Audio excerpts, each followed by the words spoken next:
Plenty of room, man. Hey, could people come in a little closer? Because we got a bunch of people to fit in the tent. I think we added one more section than we had last year, but we got more. So feel free to spread it. We can actually go one block short of another side.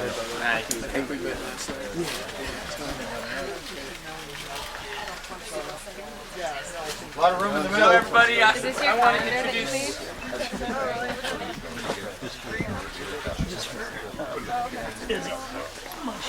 I want to introduce my friend and colleague and another person who I count as a mentor, and that's Kim Marks. She did ride on the Welcome, Kim! Kim and I have co-led camp 2 years ago. We've done other trainings together, and so we don't necessarily have exactly the same words, the same concepts, but we have enough. There's so much overlap in what we do that we're gonna sort of interweave some of the strategic ideas to, and we'll do our best to be graceful about that. There's a lot of aspects of this presentation that are going to feel a little dry to you. Again, today is a foundation day. Today we're, how many people were here from last night for Tom Curtis's conversation about long-term strategy? Okay, so about half of us. Any thoughts, reflections, favorite pieces from that? People want to share? Eating food together and like having conversations. Yeah. Yeah. Yeah. And other pieces around anything surprising about Curtis's presentation? Yep. I thought it was amazing that he's working with young children because you don't see a lot of that. And I thought that was really powerful. Yeah. Anybody else? Anybody surprised at the timeline that Curtis was talking about? Yes. Was it a little daunting? What did he say? What was his scope of time frame that he was talking about in terms of building social movement? 20-year plan. Yeah, you're looking at 20 years. Yeah, it's kind of a different way than what we're used to thinking.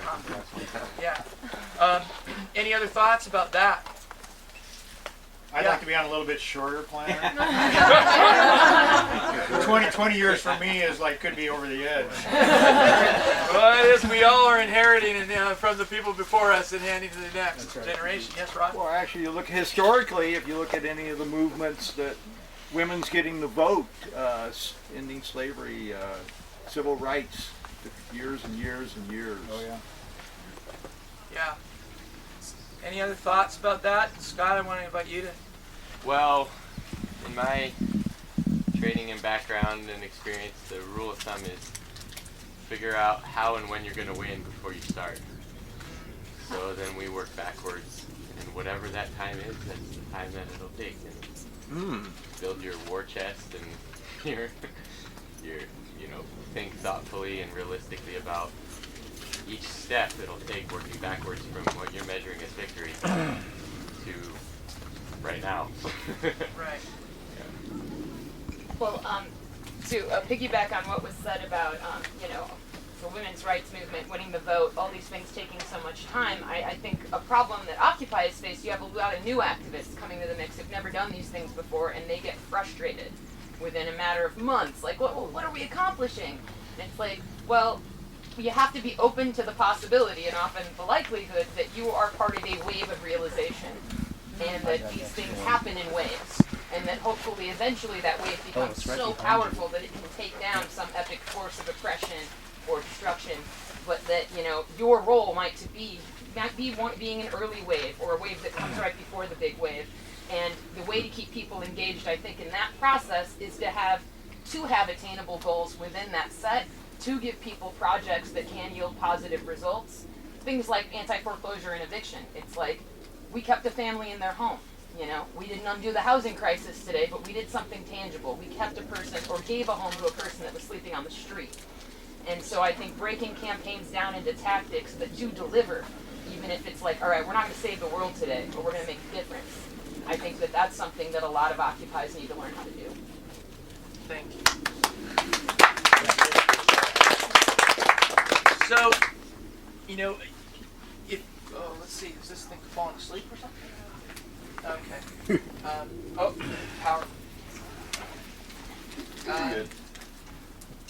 You know, I want to acknowledge that, you know, everything. I want to acknowledge that there is just a wealth of strategic and campaign and tactical expertise right here in this tent, right? That collectively we have so much to share and learn from each other, and it's very exciting. I also want to, you know, preface my presentation that can, you know, maybe sound sometimes a little, well, it's just that it can sound like, who the hell is this dude? But this isn't really Bill. This is just Bill reflecting back to you what I think are some of the most interesting lessons that I've been collecting, working with some of the most interesting people, some of whom are in this room.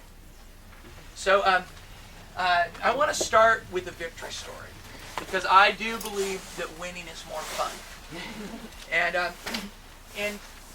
So some of you have seen this presentation before. Hopefully it's evolved. Some of you have probably heard this story before. Maybe and some of you were even part of this victory. Vashon is connected to an island called Moyer Island. And it was, Moyer Island had a retired gravel mine that had been closed for about 20, 30 years. And there was Glacier Northwest is a local company that's owned by another corporation called Cal Portland, which is owned by a transnational corporation called Taheo Cement that has gravel mines, etc., in Asia and lots of different places. So for 10 years there was a struggle because they wanted to turn an area of Moyer Island, the connected island here, into an industrial gravel mine. And folks fought in the legislature. Some victories were achieved. There was some an aquatic reserve was established in the area offshore of that site. That was a worthwhile victory that was achieved within the system.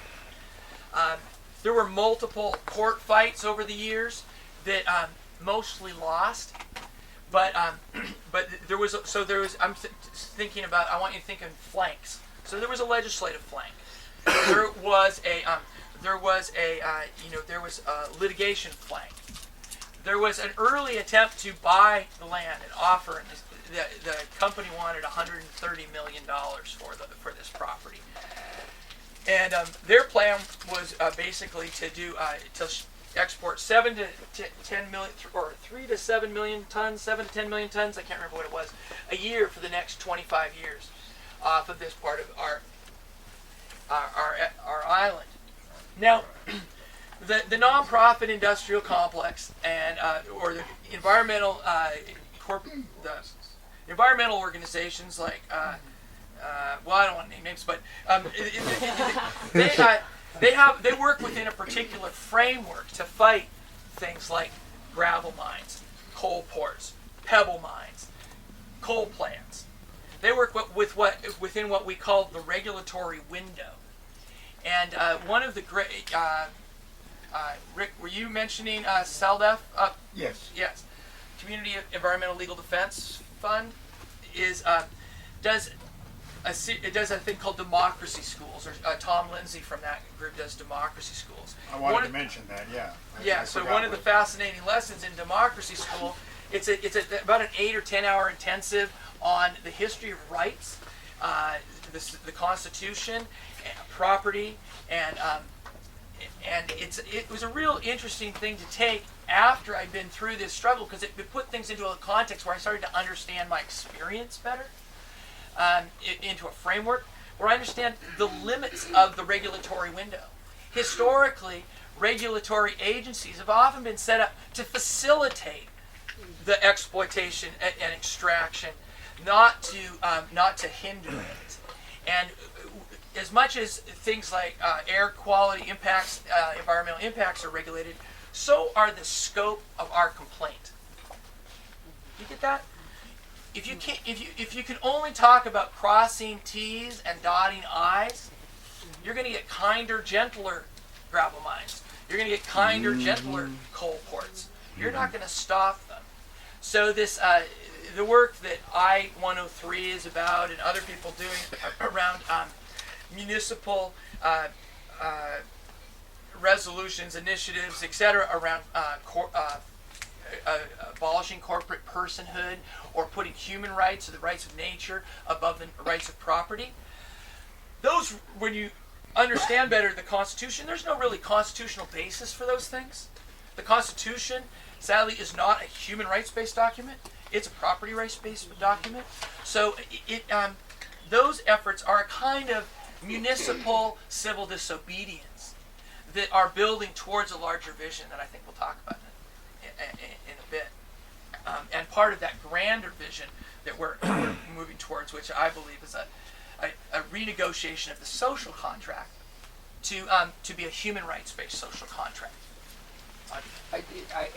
You've several times brought me to this thought. I've got some information as of late. Correct me if I bring up something that seems out of line, but I'm trying to kind of illustrate a bigger picture thing here. Every time there's an action, there's going to be a reaction of some sort, right? No matter what it is.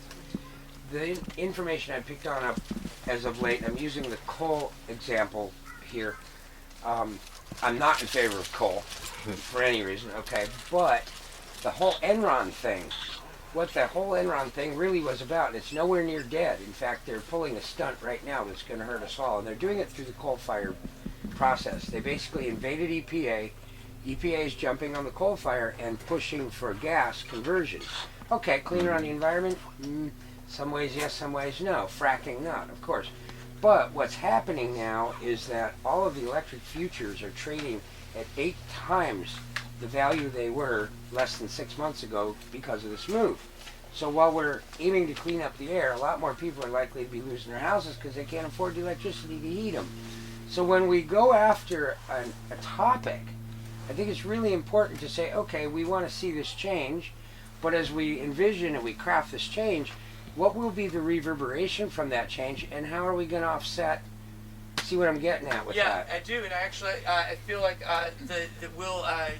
I'll refer back to your comment as we move forward here. Cool. So one very interesting thing about this fight that we is that well, I'll get to that. Is that we're paying for our gravel to come from I off just want you island to from notice high that this school. is an agitator's perspective on timeline. This is not the politician's perspective. This is not the environmental nonprofit's perspective. This is our perspective on how a community beat Goliath. You can't read this stuff, but it was just 10 years of struggle. An outgoing lands commissioner granted a state permit for this dock, this export dock, to be placed within an aquatic reserve for doing industrial loading barges with gravel for export. People were upset. They're like, my God, we tried everything. What are we going to do? Well, call the Backbone campaign. I was like, well, we don't do this local stuff, I don't know, we're working on national issues, which I realized in hindsight was a very limited perspective. We actually Backbone campaign shifted the nature of our work because of the lessons from engaging in local struggle between the struggle of this general collusion between corporate and elected power against people and nature. So we hosted a nonviolent direct action training with John Sellers from Ruckus Society, and we held an action at the beach, and this is what hopefully we'll get. This is the first news coverage for this issue. A peer protest brought dozens of people to Moyer Island this morning. They gathered on land and at sea near Sandy Shores Beach. At issue is a dock for an expanded gravel mine on the eastern rim of the island. Glacier Northwest crews began laying booms in the water last Friday, following one of the longest environmental battles in the island's history.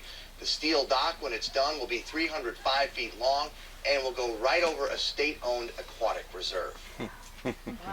So, Normally I do this presentation with creative tactics mixed in, and this is kind of the end of it. So I want you to notice a few things. The sign on the beach. We're just using that sign to pull attention that we otherwise wouldn't get. We did it at 7 o'clock in the morning. We did it, which is a little hard for some of us to get up at 7 o'clock in the morning. But wait until you hear what's next. But we were able to do it when the traffic helicopters were going up and down the I-5 corridor, and we got one of them to swing over and take this picture of our sign on the beach. And we used material that we gathered at the lumber store, the things they wrap the lumber piles with, and cut out letters. And the outgoing lands commissioner had received a $50,000 contribution from the mining company, and so as he had been unelected, he granted the permit. And so we did a hell no, just say no to quid pro quo, which is this one. Okay. So, we have the early morning demonstration, we get some press coverage. Workers preparing to restart a controversial sand and gravel mine on Moyer Island found their way to the job blocked by protesters today. The result of the nonviolent protection. Chittum has more on the protest and how the company got around it. The story is new at 6:30. Hark the herald angels yell, Moyer Island, fare thee well. Customized renditions of holiday classics were the light side of this pre-dawn anti-mining protest on Moyer Island. But as deputies arrived, the protesters were reminded of the real consequences of civil disobedience. Be very clear in your actions whether you're planning on staying and risking arrest. The group of Moyer and Vashon Island residents and outside sympathizers joined voices and arms to block access to a controversial sand and gravel mine. A dock is being built that's going to stretch 305 feet out over an aquatic reserve that will be loading gravel. And you don't have to be a marine biologist to know that that's not a good thing. The company reactivating the historic mine argues marine biologists from the necessary agencies have ruled there is no problem, and this project is underway. There is an isolated group of people that are continuing to try to use every means they can to stop the project, despite the fact that it's gone through 10 years of regulatory review. Glacier plans to mine tons of valuable sand and rock for concrete and barge it away. Opponents have argued that will disrupt the island's shoreline ecosystem. The human barricade successfully blocked vehicles from getting through, and they stood fast despite multiple warnings from sheriff's deputies. But workers soon walked around the blockade to get to the job, and after 4 or 5 hours, the protesters peacefully and cheerfully broke up. We wish you a Moyer Island. That's how it ended. No arrests, no real work disruption. That's how organizers say this system works. They just keep at it, event after event. The next one scheduled for Sunday. On Moyer Island, Gary Chittum, King 5 News. Organizers would only say Sunday's protest would involve some kind of flotilla. Glacier Northwest officials say the protest will not change their plans to mine the island. So there's a lot of stuff packed in there, right? In terms of creative tactics, what are some of the things you saw? What was creative? Soft blockade. Soft blockade. You saw soft blockade. You saw Singing. Singing. You saw Bodies, people, groups, community. And did those people, and I want to just make note that those people look sympathetic.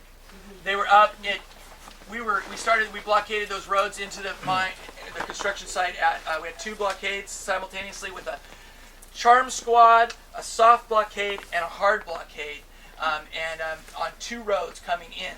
And we were there at 4 o'clock in the morning. So, yes. How did you treat the workers? Because it seemed like you didn't make them your enemy. Exactly. We had a Right. charm squad. Very and important. greeted them off of the coffee and donuts. Sure. Charm squad. And we notice nobody was hiding their identity. Part of our greatest it did work. Our greatest weapon is our humanity, and the idea of a community standing up to a corporation to protect our environment is an important, what we'll call motherhood issue as we go on. Good use of sound bites too. Yeah, I was just gonna say, stayed on message. Yeah. Media. Stayed so on message. we got much more attention, and then we broke the blockade, and we instead of holding a blockade for no reason, we broke it. No arrests were made. This was a situation where we had the upper hand. We live on an island. There's maybe 2 cops here at a time. All of a sudden, they drive up at 5:30 in the morning. They're like, "What the fuck?" Best thing the guy could say is, "You guys need to get out of here in 5 minutes." I'm like, excuse me. Oops, you didn't want us to be here? Oh, my bad. We had 55-gallon drums half filled with concrete and styrofoam. People locked into them with metal tubes welded together. It wasn't an accident that we landed there at 5 o'clock. So when the officer in charge got there an hour or 2 later, he's like, "Okay, what do you want? You want to get arrested? You want to have arrest? You want to not be arrested? You want to be arrested and released? You want to be a picture take? What do you want?" It's like, "Okay, you win." That was interesting because it created this relatively constructive relationship with the sheriff's office. Yeah. So accommodating too. Well, they really had no choice. The one guy whipping out pepper spray probably wouldn't have gone over that well. Can you just go into a little bit about how you guys use the word flotilla and how Thank that you. was like? I appreciate that, Lowell. Yeah. Again, the word flotilla, we want to, the fear of the unknown is bigger than the fear of the known.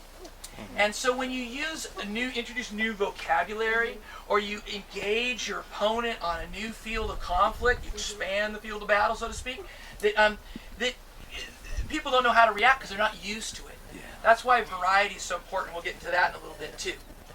And obviously, it stirred their attention, did it not? Yes. A larger issue. What was the interaction with the media? It sounds like they were repeating what had been told to them pretty directly. Sort of interesting, isn't it? Yeah. And then they did some amazing editing. Let's keep going. The interaction was here's Sergeant Tebow, environmental reporter for that station. That was environmental reporter for King 5, sympathetic with the issue. And then this was a totally new flank that we were opening up, though, the direct action flank. And so we went to dissolve the blockade, and then went to organizing what we had already scheduled was a rally on the beach 2 days later. And so remember that first experience on the beach, there were about 50 people. We had to spread people out, put the signs up, "Here comes the helicopter," and everybody spread out, looked big. And we went from 50 people on the beach and being an isolated group of individuals to being... It is fast becoming the poster child for the fight to... It is fast I becoming love the that poster child for the fight to save Puget Sound, a contaminated gravel mine set to reopen in southern Vashon community of Moyer Island. But for the second time in a week, workers are being met by protesters who vow to keep the mine closed. King 5's Eric Wilkinson reports. By land, Wow. That's more than 50. and by sea, about 500 protesters descend upon the glacier 500. northwest gravel site. Okay, I was about to say, it's no damn 50. Our it's on good stake. We have to take care of it. It's a battle that's raged for a decade, but Glacier now has the proper permits and a lease to build the dock that would reopen and expand the mine. Opponents say the expansion would threaten an aquatic reserve, marine life, and the island water supply with arsenic from the now defunct Asarco smelter. They're supposed to dig up acres of contaminated soil and make a huge 3-story high berm right above your drinking water at the top of this hill. Islanders are vowing to continue to fight this mine, both politically in the courts and taking the fight directly to Glacier if necessary. We have just been given a 5-minute warning. On Friday, protesters temporarily blocked workers from laying the groundwork to restart the mine. Today, workers and King County Sheriff's deputies kept watch outside the Glacier site. With no visible work going on today, protesters are claiming a partial victory and promise no peace at the pit. Anything can happen at this point, I guess. That's Logan. Wrong man. Meantime, political Christmas carols ring out. You didn't screen for intonation. Protesters for New Year. We have a big voice, and we're just hoping with all of our hearts that we can Stop it. On Moyer Island, Eric Wilkinson, King 5 News. Attempts to reach Glacier officials for comment were unsuccessful today. They have told King 5 that the company has met all of the necessary environmental and regulatory demands, and the protests will not keep the mine from reopening. It is fast becoming people's chit-chat. So that was a message to the stockholders? Yeah. I have a question. I have to go to kitchen. I have one dying question. In Iran, we have oil, and they exploit it, and we wanted to nationalize it, and they don't let us. That's a dirty word with these corporations. I just don't understand in the United States why a private person or a corporation can buy state resources. Why are they allowed even to do that? I mean, I'm shocked that There's money involved. yeah, but resources are for the people. We're not our society's not multiple thousands of years old, right? We're a frontier. This is, my ancestors came to Washington State 4 generations ago. My great-grandfather was a cook in a logging camp. In those days, it was how do you keep the jungle at bay? It was not any sense of the finite nature of natural resources. I feel like there's a very different perspective here, and part of our difficulty in the West in particular, is the transition from being a frontier economy to being a sustainability-based economy. So I don't think we can get into a lot on that, but and the history of why we allow. I mean, it's always been facilitated exploitation and extraction. There's a really good book that kind of covers it called when corporations rule the world, I believe that's the name of it. It gets into our history. It's always been that way. It talks about how our land has been bought and traded, and how we grew up simultaneously. Power kind of grew up in this country with the individual, and so people just assume and accept the buying and selling of public space, and that's part of the cultural norms that we need to break. Yes. When we're campaigning. Yes. When corporations rule the world? Yeah. Yeah, by David Corton. Thank you. Yeah. And Thank you. And the idea that remember, this is the stuff that we're dealing with. I mean, the problem that we're trying to solve here is so deep, right? It's not a political problem. It's almost a spiritual problem. Right? It's people's. It comes down to how do people imagine what it means? The concept of salvation. About the individuals. And proving that they're part of the chosen. And the Calvinists, early part of the Calvinists and stuff, that they had to be part of the elect. And how do you can't know who's part of the elect, but you can have signs. And what are signs? Well, they have power and money. Or material well-being. So then the idealization of material, the celebration of the individual, the fracturing of the community. This is huge stuff that we're undertaking. It's not just about winning. We're not going to win. Occupy isn't going to create the utopian society in the parks in a month, right? We're deep problems here. So anyway, onward, appropriation of messaging. Yes, we can. Spectacle imagery. So what's very fascinating is we had called the governor's office multiple times asking for a meeting of our local group, grassroots folks, and no calls were returned. After that, 500 people on the beach. Next time we called, within a half an hour, we had an appointment with a lieutenant of the governor. But what's also fascinating is our demand pushed the legislators to write a letter to the governor to use powers that she had, but nobody had ever used. It pushed the environmental community to ask for a meeting with the governor, which they got with the actual governor. But notice it was direct action that was leading the flank, and then the other folks. Everybody has constituents. Everybody has their. And when they feel like their constituents, when an organization feels like their constituents or they're in a threat of being irrelevant to their constituents, then they have to step forward. So, and we'll get into more about some theory on that. So we pulled off 2 more actions during the time when they were doing construction during that winter of 2009. And and one of the things is we started something called the mosquito fleet. I'm not going to undress. I'm just going to show you a T-shirt. Come on, Bill. Undress, Bill. I'm 46. It's not pretty. Okay. I'm 46. Okay. So this is the mosquito fleet. The mosquito fleet. What is it? They say you don't doubt that a small thing. If you doubt that a small thing can't make a big difference, you've never been stuck inside of a tent with a mosquito.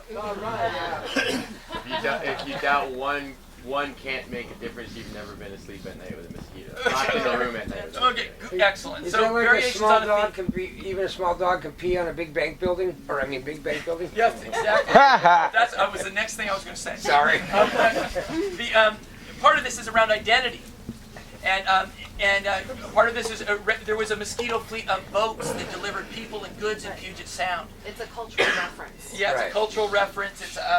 It's fun. You know, mosquitoes kind of look like kayaks, and kayaks kind of look like mosquitoes. You know, and so we did 2 days of action in the construction zone.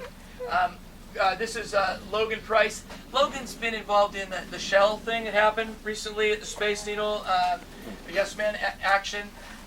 He and other islanders who've come out of this struggle worked. Well, they actually said some of them had worked in New Orleans already, but they did the banner drop at Niagara Falls a couple years ago.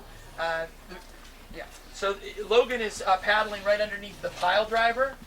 This is what drives the pilings in, and so they tied it up and stopped work for the day. And we had a little safety boat buzzing around with the Seattle PI photographer. And here he is. Okay, protesters halt work at gravel mine site. This is another day of action with the mosquito fleet going into the construction zone. This time they kept welding and doing stuff right over our heads. But it was still, you know, it was our persistent action and our creativity and our I want to say ballsiness, but I think that's too sexist. I think our backbone, our lack of fear of treading into what was not acceptable behavior was useful to us. Phil? Yeah. Just quick on that. So where were the police? Where were the Marine police? I mean, Boston Harbor, we'd have people swarming. So I'm wondering. It's a 5-hour run hours for the Coast Guard. It's a 5-hour run for them to get down. And then the police, their jurisdiction ends at the water. And so they're standing. All the sheriff's deputies are standing there on the wall on the beach, chatting it up with the guys in hard hats. And you know, there was, you know, what could they do? And this is a reason why we do have water skills and safety as part of this camp, because we believe that, you know, a lot of people could be using the water in effective ways of taking over space and delivering a message. They would eventually show up, you know, hours later and tell us we had to leave or whatever, but or create a safety zone around the construction site. But by then we pretty much made our point. Because again, you're not going to win the fight by blockading the roads, right? That's a tactic it's not a strategy, and we're going to get into that.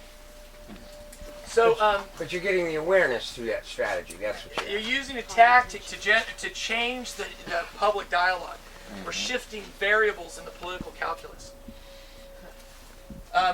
So this is the delegation down to the governor's office, where we played them all the media we got, from the high school newspaper to, you know, King 5, etc. And he basically delivered the message that we're a better ally than adversary, and we want to help the governor resolve this conflict in a constructive way. And that was when we began to say, you know, a gravel mine is going to be a gravel mine. It's going to be a gravel mine. We need to find a way to move this land into public ownership. And so the delegation to the governor's office, we did another delegation that's of interest to the Department of Natural Resources, where there was an election of a progressive into this position of a lands commissioner, Peter Goldmark. And another thing about regulations is they can't make people comply with regulations by with their enforcement, because there's just too much to enforce. They really need, and it's not just the gravel mine. They're dealing with septic systems, bulkheads, all kinds of problems along the waterfront here. So in order for them to be effective, they need to have credibility, and they need to have a spirit of self-regulation or compliance, voluntary compliance in the community. The biggest threat we said to, so we brought in a librarian, a school teacher, marine biology teacher, and a community council representative who's working on septic issues. All the things that Department of Natural Resources we're dying to hear about. And the librarian talked for 15 minutes about citizen science on the beach and a beach stewards program. The marine biologist talked about getting the high school students doing monitoring. The septic solutions person from the community council spoke about their plans for helping clean up the dirty septic systems. And they were salivating. They're like, yeah, we love Vashon Island. You guys rock. And I said, and you're going to sacrifice all of that if you undermine your credibility in our community. You use Moyer Island as a pivot point from a frontier economy to a sustainability economy. You cannot ask John and Mary down the beach to clean up their septic system if you're going to allow an industrial gravel mine in this right down the street. So boom, the enthusiasm went way down. They're like, well, we're trying everything. We're limited in our capacity. Blah blah blah. What's very interesting is that then they bumped up. They went beyond their capacity. They went beyond their actual legal authority and called and questioned the lease that had already been granted. Because we made them, as Peter Goldmark said to me at an event, you guys made me look reasonable. So direct action is an essential component for changing the political dialogue, the political calculus. Being on a quiet island in Puget Sound, activists have gone into training. Being on a quiet island in Puget Sound, activists have... So this is the first localized this camp that you're going to see here. It was part of the campaign. I was lucky enough to have beer with Abby Hoffman one time. Who knows who Abby Hoffman is? Good. Abby Hoffman, for those who don't know, was part of the Merry Pranksters, right? And I don't even know all of his history, but he was a great... He was a founder of the Yippie movement, the Youth International Party. I don't think he was affiliated with the Pranksters, that I ever heard. Okay. But yeah, okay, so, but some of the stuff that Abby Hoffman did, this money drop that we've seen recently, I thought it was kind of an... Hey, don't compare ours to that one. I think it's worthy of comparison, but anyway, Abby Hoffman was in charge of dropping money at the stock exchange, stopping the stock exchange. Abby Hoffman was part of the group that wanted to elevate the Pentagon. Levitate the Pentagon, or whatever. Anyway, he said that if you want a seat at the table, you've got to be able to create an 800-pound gorilla that the powers that be can't afford to have present, or something like that. And he was echoing what Saul Alinsky talks about too, and it's not good enough to talk about it. You have to be able to have it. You have to be able to deliver it. So we wanted to be, when there was a hiatus in the construction of this industrial gravel mine that we had to prepare for, and we wanted to assure the powers that be that we hadn't disappeared and that they shouldn't question our resolve. So we called them up and said, things have been quiet for a while, but we wanted to let you know that we've noticed that the governor has not done anything in regards to our demands, and that we shouldn't question our resolve. We are going to act. We're actually bringing in trainers who helped organize the WTO in '99 and protest there, and they're going to train our community so we can be safe and effective in August when construction is scheduled to start, and we're not going to let it start. They're like, oh, well, thanks for telling us, we want people to be safe. And I'm like, yeah, we want people to be safe. Will you let us know when you're going to do that? I'm saying, well, if secrecy is on our side, or the element of surprise is to our advantage, then we'll, of course, reserve that advantage. But anyway, it's very interesting. So, that's right. Yeah. Here we hear. Have gone into training to push civil disobedience to the limit. All this over a Moyer Island gravel So we had mine. to convince the press that this was part of the campaign. That our training Chris Daniels was reports from nearby Vashon, which today became a training ground. It looks like any ordinary summer camp. there are outdoor activities. We're going to go through some basic stuff and water sports. Let's get your PFT. But this camp on Vashon Island has a twist. We're here because we want to save Moyer Island from turning into an industrial gravel mine. This group of people, young and old, are looking to raise a ruckus if a local company continues to try and expect. What's fascinating also is that we had been pitching this to the media, and they only had their particular window of time when they can come in, which didn't necessarily work with our training schedule. But when they got out of their van, I ran up and said, "Hey, you guys, we're in the middle of this and this and this," and but I sent 25 people down to the beach to do the kayak thing. When we got down to the beach to film that, there happened to be a gravel barge going by. They're running across the beach with their camera. Put it down, ding, It was, okay, kids, come on over here, be cute. Okay, we have some climbers who don't mind being filmed. So we ended up setting up all those shots for them. It's kind of amazing, I think. Serendipity. And a Moyer Island gravel mine. These activists argue doing so would damage sensitive eelgrass beds, plus hurt the native salmon and orca populations. The training could lead to an organized effort to try and stop it. This is the Moyer Island Aquatic Reserve, central Puget Sound. It's the pivot point for saving Puget Sound. So we're completely committed to principled, nonviolent direct action. The preparations come even though the state lands commissioner just made a ruling last week which could delay the mine's expansion. I want to make sure that the habitat is well cared for, that salmon and orca can continue to prosper in that aquatic, very valuable aquatic environment. Peter Goldmark says he'll hold up a permit for Glacier Northwest to build a new 300-foot dock on Moyer Island unless it can prove how it will protect the sound. We're not interested in just hoops to jump through. I plan on being on the water and helping protect this island. The activists say they're not holding their breaths and they'll be ready by land and by sea for a showdown on the shore. That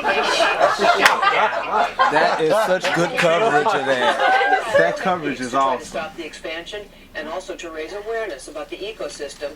Glacier Northwest has until the end of the month to explain its plan and says it will respond in good faith. Being on a quiet island in Puget Sound. There's a glitch, so all this repeating stuff is just on fluke. But notice that Glacier's put in this position of the bad guy that has to respond now. The elected officials put in a position where they're actually going beyond their actual legal authority, bluffing. Then he followed this with an op-ed in the Seattle Times or whatever that said, death by 1,000 cuts or which raindrop starts the flood, and that sometimes you got to say no. Never saying that he was going to say no. Never even kind of implying that he could, but probably couldn't.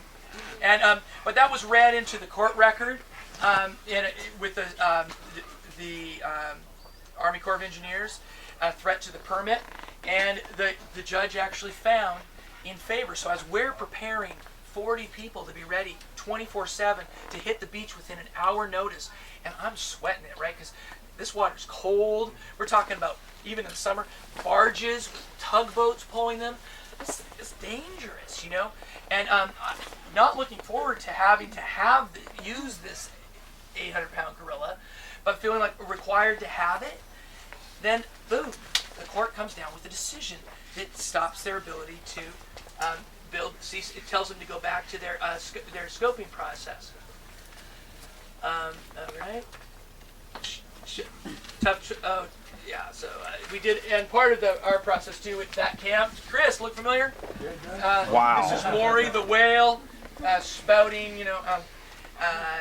This is a part of our Strawberry Festival parade. This is the Abby Hoffman thing. Federal judge rules against the project. Of course, the politicians who we'd invited to be part of our rally at the beach opposing the arrival of the construction barges, who had ignored our calls, all of a sudden decided to show up. This is an aerial photo. See, these are a human mural of an orca. This is one of our first uses of balloon-powered banners. This is, we're not making this about the property values of the people next door. It's about the sound. Here's some politicians who called up. We're gonna be there. Like, okay, thanks. Why did you wait so long to call? This is a banner going after in trying to be culturally competent way over the Japanese parent company. It's with some traditional script, with a heart that loves nature, cherish and respect the waters. And this was a kind of a shot across the bow. We knew that the land trust had started talking to us, saying that they were sort of coordinating a negotiation with the reapproaching the parent company about a purchase of the land, and that had, like I said, 10 years earlier, had been $130 million. And we wanted the parent company to know that we weren't going to stop our actions, and that we knew who they were too. Here's a little better picture of that. This is an interesting. And somebody's got to take this picture, right? There's somebody in the community who's a great photographer. Well, how the hell did that person get up there? Well, somebody in the community's got to be is a pilot, right? So we have lots of different skill sets within our. This is an asset inventory kind of idea. That you have lots of different skill sets. Welders, artists, people who make food, all these different things. We had some folks plot out the thing on the beach. We need to engage the community, and we have way more skills and capacity than we really necessarily think we do if we engage our community properly. So they find money.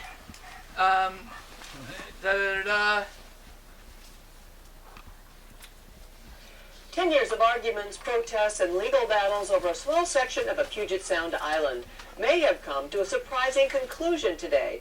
As our environmental specialist Gary Chittum shows us, opponents of a mining operation on Moyer Island near Vashon have decided if you can't beat them, buy them out. This old mine site on Moyer Island is a well-known feature of Puget Sound.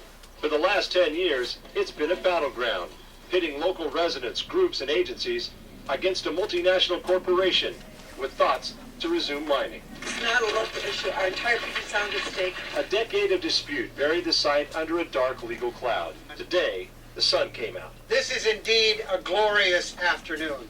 State and county agencies, local groups, and Moyer Island residents gathered to celebrate a land deal, a patchwork. Okay, that salmon was there. That looks like, wow, the direct action people were invited to participate. The direct action people were not invited to participate.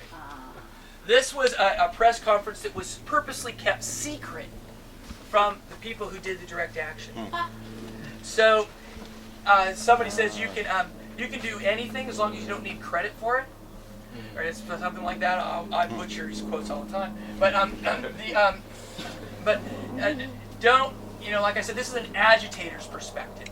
We heard about this by accident. We're able to jump on a ferry, grab that puppet, and get there, Jared and I, in time to get on camera back there and let them know we were around. But it was not their idea to have us there. It was actually actively, don't tell Backbone, or don't tell Bill.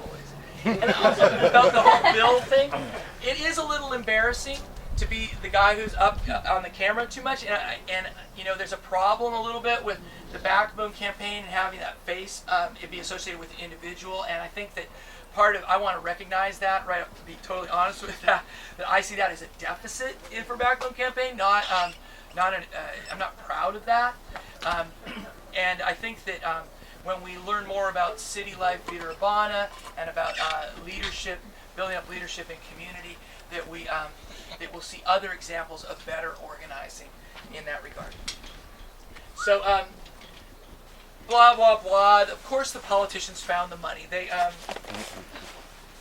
funding to buy the mine site. It's through the broad public and private partnership between different levels of government, private citizens, non-profit agencies, that we have reached this realization. The Moyer Island mine site will belong to the public at the price of $36 million, none of which, we're told, comes from the general fund.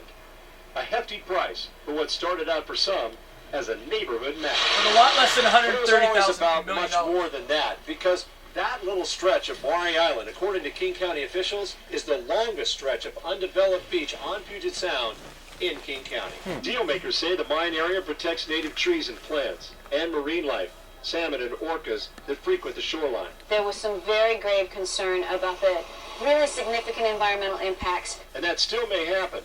The company that owns the site, Cal Portland, says if the group can't finalize the money by the end of the year, the big deal is off. In Seattle, Gary Chittum, King 5 News. The government's share of the money comes from a settlement against a corporate polluter and from conservation funds set aside only for the purchase of public Land, blah blah blah.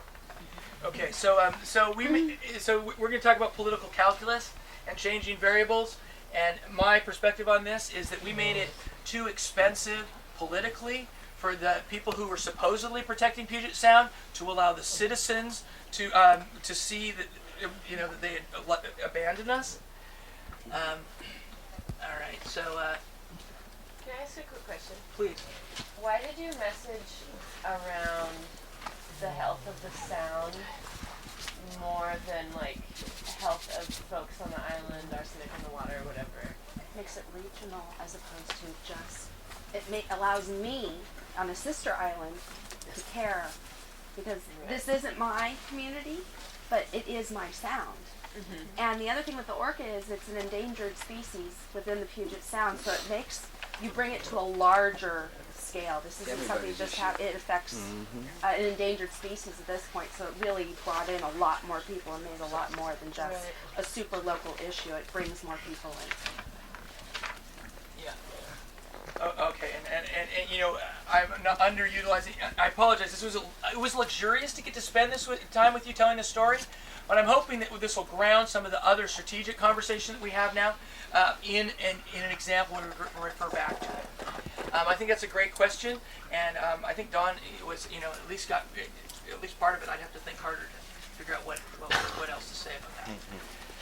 So we're going to talk now about movement building, obstacles, misunderstandings, confusion that we confront as members of this social movement organizers.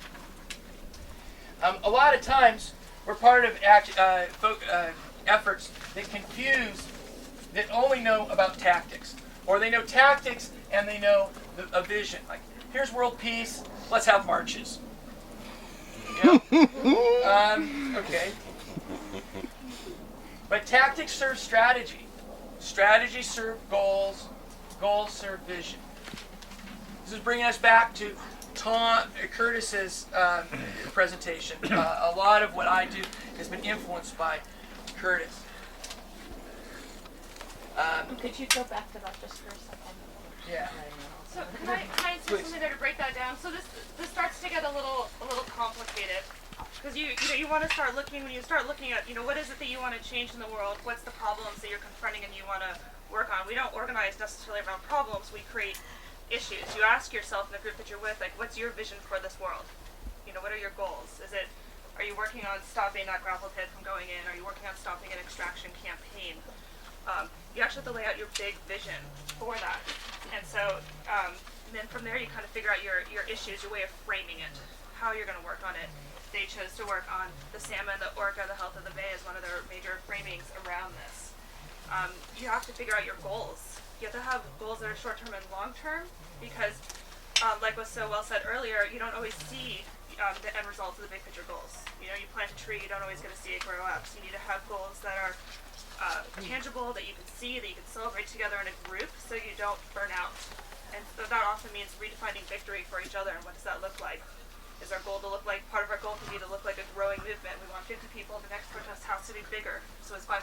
So yes, we've met the goal. We can celebrate. You want to create strategies that are going to deliver your goal. And from there, you're going to have a bunch of tactics that are going to help drive them. And it starts to get confusing. So I like to give people a really simple breakdown. And this is the breakdown of how to come up with successful strategies that are going to help you win your campaign. So if you're a 5-year-old kid, okay, and the problem that you're facing is that your parents don't allow sugar in the house, your issue is that you have a sugar craving and you want sugar. Okay? Problem? No sugar in your house. The issue is you want sugar. So your goal would be to get sugar. It's a pretty simple goal, right? Probably didn't take a 3-day meeting to come up with, like we'll do. And so then you got to figure out the best strategy. And so if your dad's the only parent home, then your strategy is going to be around dad. So your strategy is to get dad to take you to the candy store. Okay? And so then you need to get dad to do that. What tactics are you going to use to get your dad to take you there? All right? So you can try crying. And maybe that doesn't work. It's like, okay, I cried, I had a tantrum, my dad didn't take me to the candy store. Maybe cleaning my room will work. And so your tactics can change based on what's going to help you drive that strategy. Does that make sense? Yeah. All right. Cool. Stick to Google overview. Thank you, Kim. This is thrown in there. This is about identity, but we'll keep moving here. But principles-based identity, or political calculus. This is referring back to some of the stuff that Curtis was talking about and our values, etc. And what I opened up that when I introduced him with this idea of political calculus. Calculus is the mathematics of changing variables. So it's the realm of politicians and lawyers to stick their finger in the wind, which way the wind's blowing, and do the math. What's going to work out for them? They don't have to be principles based. They have to be values based. It is the job of organizers and activists to build power. That's our job.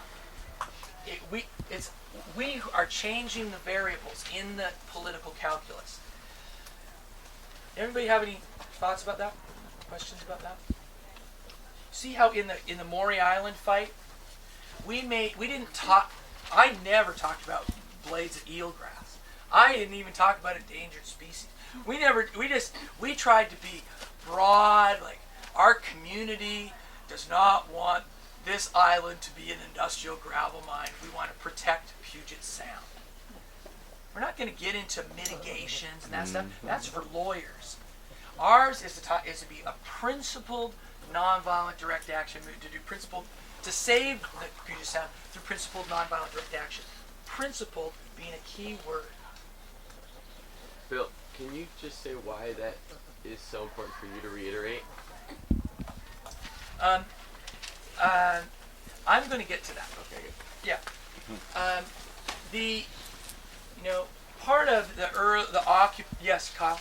I was going to say that I've worked on a lot of campaigns, and in order to get to that first step, you've got to be honest about the lay of the land, right? Oftentimes we get stuck in a loop of starting where we are rather than where people are, and that is, and you don't organize that way, right? We create an echo chamber, and we're just talking to ourselves. So there's a moment at the beginning of any of these undertakings, and I'm sure you'll talk more about this, where you have to sit down and be perfectly honest about the power that we have versus the power that we need.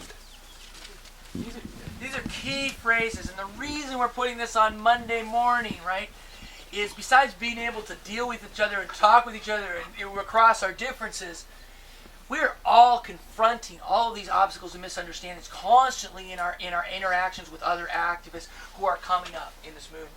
I was going to say, we're going through this and we're going to hit on a lot of those steps also. But the research is the second thing down. Once you've figured out your issue, you have a major internal education you need to do on the issue. You need to understand the lay of the land of who you're speaking to, because meaning is more important than facts to people. So part of your research, when you're figuring out the statistics, you can speak educatedly about the issues, about the climate change parts per million. You're also having to research yourself about who's your target audience, what are the memes that you have to break down in order to get through to them, what's their reality. You have to do a lot of listening, and so there's this big research piece that helps you figure out what those first goals are going to be. You can't move forward without that piece. So, yeah. And Wednesday, after we do community organizing stuff, tomorrow, Wednesday, we're going to be talking about campaign design, where we'll get into the specifics of the campaigns. Building on what Kim was just saying in the Moyer Island fight, speaking of identity, The governor's identity, her first priority prior to the economic problems in the state, was to save Puget Sound. She was going to be the person who saved Puget Sound. They spent millions and millions of dollars for the Puget Sound Partnership, or whatever the hell it's called, and they did shit. They did nothing. And we became the pivot point, with a poster child for saving Puget Sound. That's a threat to the identity of our leading, public figure in the state. Now, early on with the Occupy, Occupy refused to have demands. So, understandably, nobody wanted to be taken over by seen to be taken over by outside groups or special interests.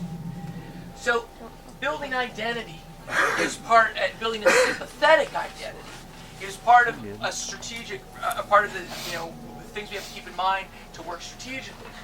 The mosquito fleet was a sympathetic identity. It built cohesion amongst our group, which we'll get to in a second.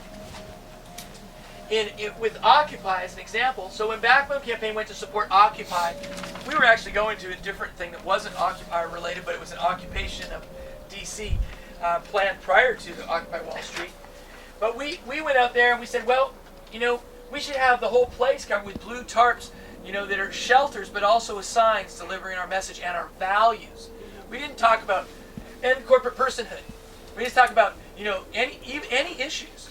About community democracy, community dignity, because that is what people are going to identify with first. We don't want to have to educate them on corporate personhood. We don't have to have an argument about immigration. We want to be able to get people to.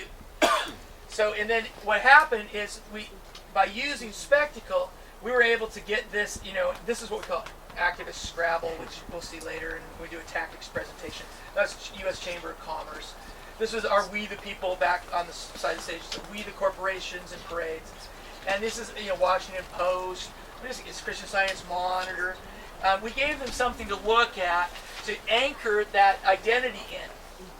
And so CBC News, lots, USA Today, New York Times, the New York Times. 2 things in the New York Times in one day. Freaking amazing. That never happened to me before.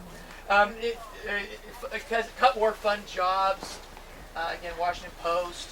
This is a Corrupt in front of them. Sold out. This is USA Today, an Italian newspaper before. So we gave them spectacle so that to help anchor the identity, and what an affirmation of that I believe that worked for everybody, including is that hopefully this will go now. Is it this We the People thing that you saw earlier in the New York Times? Okay, I'm gonna. It ended up. This is the Life a Year in Pictures in Life magazine, and here's the Wall Street spread, Occupy Wall Street spread. Here's a collage of all Occupy things. Right back, smack in the center. We the People. We're not celebrating the Constitution here, right? Because the Constitution I just talked about.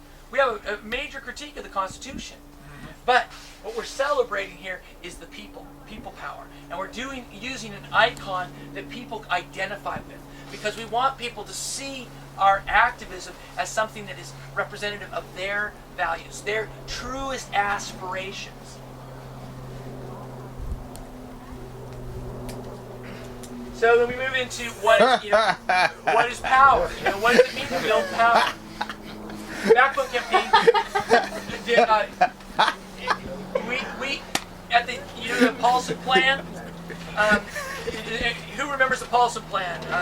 Okay, so that was when Hank Paulson, proposed that first bailout of the bank. Oh, it was like one page, right? Yeah, and it was going to be as much money as we spent on the invasion and occupation of Iraq in multiple years, spent in 1 week to bail out the banks. Wow. People on the right and on the left were unified against this bailout. So we participated in, we got our friends together, our little grassroots coalition together, and we did a mouse click activism thing. We did a petition to Congress. We generated 135,000 emails to Congress. That's more than we ever did with our 8,000 person list, right? But what did we learn? All they have to do is turn off their turn on the spam filter, turn off the phones, and we don't exist anymore. And in a time when we've been infatuated with the internet and our computers, we became tactically anemic, tactically impoverished in our imagination. And so part of Backbone Campaign's mission shifted from doing online activism to doing actual tactics. Another bit around building power that Kyle just said, and that I first heard from Curtis, was we build from the power we have to the power we need. And this is where I'm part of the peace movement, but I'm against pissing in the wind for world peace. This is that idea that we're going to march for the vision. We're going to have another tactic in service of the vision. And every year, or every 3 months, we're going to do the same tactic in service of this vision, but we haven't actually built any power. Because we don't think like organizers, we think like activists. We think that spectacle is enough. And coming from an organization, the Backbone Campaign is pretty well known for spectacle. I think you should take note that we are critiquing spectacle.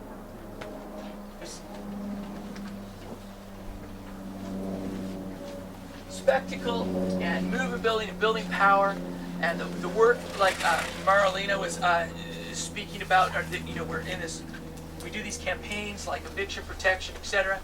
We do these, they can be goals. They're base building work. We're expanding leadership and capacity, our ability, so that we can get ready for the next fight.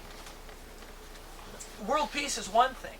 Amending the Constitution seems so much simpler than world peace, but we don't even have the power to amend the Constitution. So one of the reasons we don't is because we keep talking about the vision.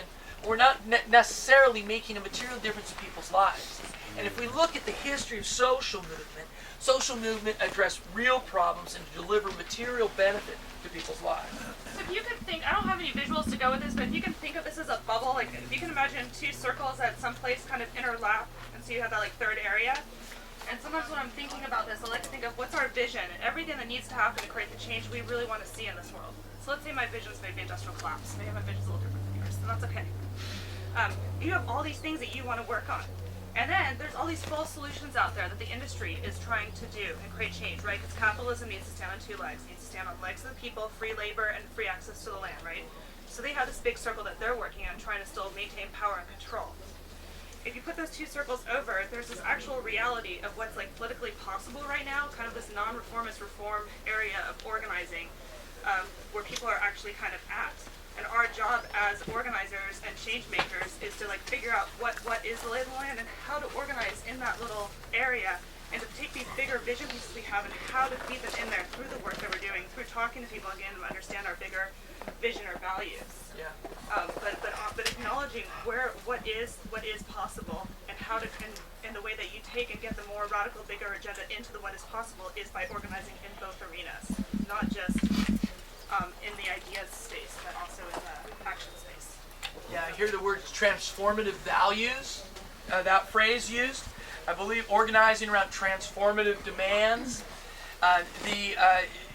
We're in a time right now when people are feeling the economic pinch, the inadequacy of the system, and how it's hurting them, and how they're all on this downward trajectory. So by engaging the society, elements of the society, in different aspects of different sub-movements around, eviction protection, around student debt relief, around ending coal trains that are poisoning their community, and building a capacity so that they can realize victory, because victory is more fun, and we don't want to be a tiny movement of martyrs. We want to be a giant social movement that can transform society.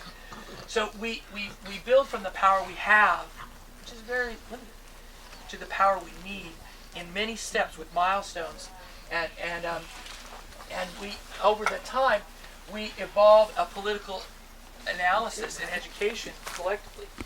So There's a great book called The Populist Moment by Lawrence Goodwin. It's about the 1890s populists in a group called the Farmers Alliance. They organized farmers throughout the country, but starting in Texas, I believe. And problem was that every time the crop would get harvested and went to the price would drop.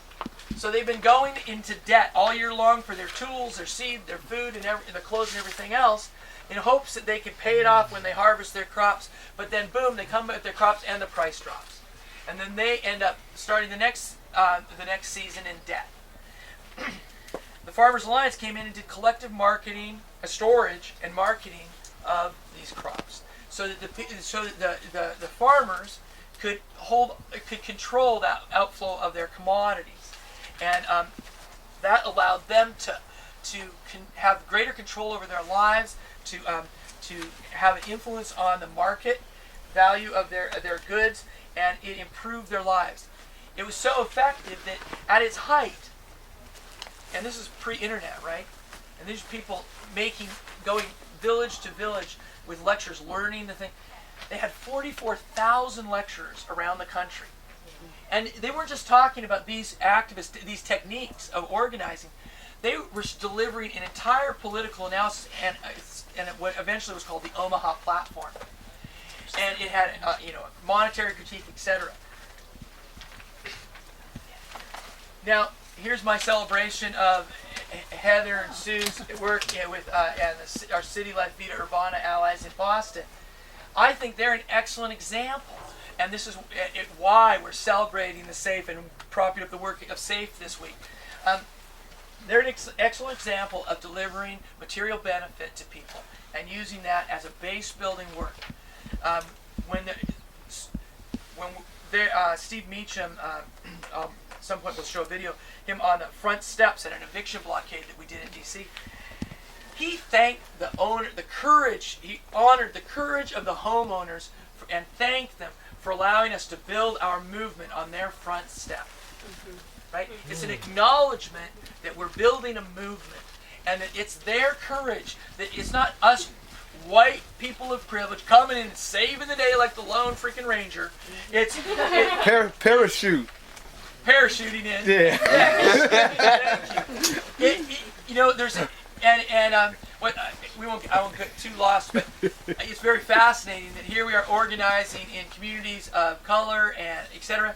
And here on Vashon Island, there's lots of privilege, there are lots of foreclosures, and everybody leaves before eviction because they couldn't possibly deal with the shame. So the shame associated with the stuff, maybe even bigger in communities of privilege. Mm-hmm. So very interesting good point. challenge, huh? And an interesting challenge for me personally in terms of what we do as an organization. So that's a lot of intro to get into a concept of grand strategy. But grand strategy I find particularly useful because it's not a strategy, it's a system for evaluating the effectiveness of our tactics, our strategies, etc. And it helps. And does this come from the peace movement? This comes from the art of war. My mentor for grand strategy is Chuck Spinney, who actually did testify before Congress in 1981 to calling for a freeze of the Pentagon budget until they could pass an audit. And he was actually working within the Pentagon. So that didn't go over very well. But he was part of a little cadre of strategic thinkers in the Pentagon, and from whom I quote a great deal around the history of conflict, etc. So there are three main things around grand strategy. Does anybody remember this from past stuff? What is a principle of grand strategy? I'm here showing it, but first principle of grand strategy, three components. Expand alliances,